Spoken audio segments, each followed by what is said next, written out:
Pán komisár, ďakujem veľmi pekne za slovo. Chcel by som sa poďakovať aj predrečníčke pani Foltániovej, a to kvôli tomu, že práve v nadväznosti na globálnu správu UNESCO sme sa rozhodli uskutočniť taký malý prieskum v podstate z našej iniciatívy, ktorý smeroval smerom k praktickým skúsenostiam zo zahraničia vo veci regulácie používania mobilných zariadení na školách v zahraničí.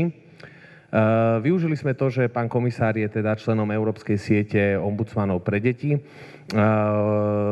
čo nás vlastne teda inšpirovalo obrátiť sa na nich so zámerom získania informácií o spôsoboch regulácie. Pokúšali sme sa byť pomerne vecní, čiže sme sa opýtali 3 otázky. Prvá bola: prijali ste akúkoľvek formu regulácie alebo zákazu používania mobilných zariadení na školách vo vašej krajine? Ak áno, akou formou je táto právna úprava prijatá, či to v forme zákona, vyhláška alebo iného právneho predpisu, a ak nie, či plánujú nejaké legislatívne zmeny v tejto oblasti. Čiže do termínu teda uzavierky sme dostali odpovede zo 14 krajín alebo regiónov. Tam je teda veľmi dôležité povedať, že členovia tejto siete sú nielen jednotlivé krajiny, ale v rámci krajín aj niektoré regióny, ako špecificky uvádzam Belgicko, Flámsko alebo teda Španielsko, Baskicko. Odpovedali krajiny Wales, Maďarsko, Poľsko, Kosovo, Ukrajina, Dánsko, Belgicko, Srbsko, Fínsko, Španielsko, Baskicko, Holandsko, Luxembursko, Lotyšsko a Estónsko. Je dôležité povedať teda, že prístupy k regulácii sa v jednotlivých krajinách líšia, avšak spoločným menovateľom je vnímanie aktuálnosti a citlivosti tejto problematiky, ako už tu bolo viackrát spomínané, a samotná aj nutnosť príjmania efektívnych fóriem regulácie alebo zákazov. My sme to troška analyzovali, tie odpovede komplexnejšie, toto je naozaj taký stručný sumár. Vybrali sme také rôzne prístupy, či keby mal niekto potom záujem o ten komplexný materiál, tak sme ochotní ho bez problémov poskytnúť. Čo sa týka úplného zákazu prijatého vo forme vyhlášky, tak to je napríklad Kosovo. Samozrejme, aj v tejto vyhláške existujú výnimky, presne ako to boli spomínané aj vo veci teda diabetikov, zdravotného stavu atď.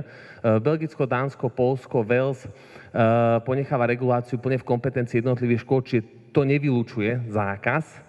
Ale teda konkrétne napríklad v Poľsku nemám vedomie, že by tam bol niekde zákaz používania mobilných telefónov alebo zariadení, ale je tam veľmi silný hlas zástupcov mládeže a detí, ktorí majú svoj orgán. Teraz úprimne poviem, že myslím, že sa to volá Rada mládeže, ktorá je ako keby poradným orgánom, a je tam iniciatíva, to máme aj vedomosť od poľského komisára, ktorá smeruje k tomu, aby sa regulovali, dokonca možno až zakázalo používanie mobilných zariadení na 1. stupni.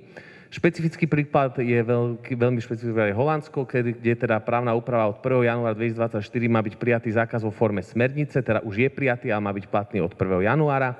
Vzťahuje sa na 2. stupeň, čo je teda taký zasa obrátený prístup. O zákaze na 1. stupni prebieha diskusia.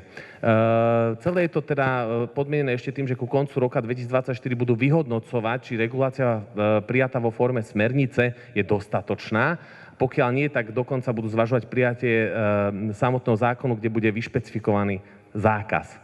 V Luxembursku má zase trošku iný prístup, kde teda existuje povinnosť mať vypnuté mobilné zariadenia počas vyučovania, a pre 1. stupeň je to ešte prísnejšie aj počas prestávok a v celej budove školy. Čiže záverom by som to teda chcel iba tak trošku zostručniť. Z vyjadrení nezávislých inštitúcií na ochranu práv detí môžeme konštatovať, že zákaz alebo určitá forma regulácie používania mobilných zariadení na školách je potrebná a nevyhnutná.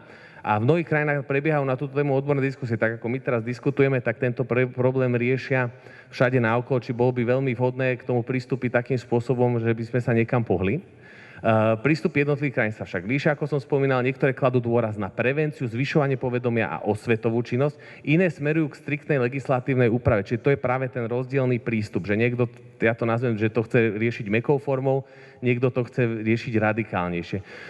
Do úvahy však musíme brať v tomto prípade aj skutočnosť, že každá krajina sa pokúša nájsť model regulácie, ktorý bude vyhovať jej potrebám a právnemu poriadku, čiže neexistuje nejaké univerzálne riešenie, ale treba to prispôsobiť.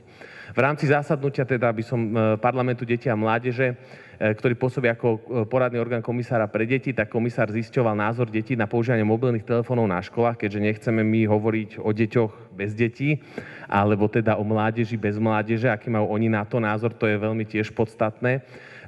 Tak zástupcovia tohto parlamentu sa uznesli, že volajú po zákaze používania mobilných telefónov na 1. stupni a navrhujú reguláciu na 2. stupni, plus tam by mala prebehnúť ešte nejaká diskusia, ale to si myslím, že nám bližšie potom neskôr priblížia zástupcovia, ktorí sú tu.